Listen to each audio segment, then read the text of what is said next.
So today is all about my red banana. Red bananas are not hardy plants, so if you're living somewhere where it gets as cold as a witch's tit in the evening and during the day, it either goes in or goes in the bin. And I decided that it goes in. It has had a little bit of damage on the leaves. They're looking a little bit worse for wear, so it's time for that one to come into the house. So it has done okay. I mean, it's not the biggest plant, but you know, it's got a good girth. Let's just take it out of the pot and have a look at what we're playing with. A little bit of brutality goes a long way sometimes, so foot there and just loosen it a bit and yank it out. So as you would expect, a shitload of roots, so let's have a look at them.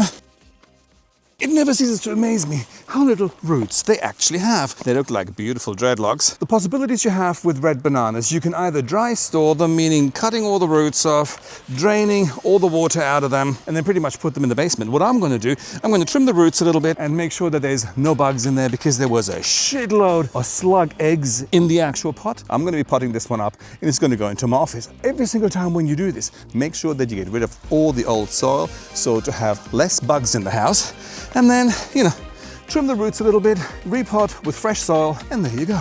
I'm going to cut some of the ugly leaves off as well now. Before I do anything, I'm going to trim the roots off a little bit. I'm going to leave around about 15-20 centimeters, and the rest can come off. And the plant is quite okay with that. And once we've done this, then I'm going to plant it and cut the ugly ass leaves off. So I decided to wash my banana, because only a clean banana is a busy banana. Also, get rid of some more soil and some more bugs, and it was a fucking messy job. And this is also something which I find incredible. This is the corm of the banana.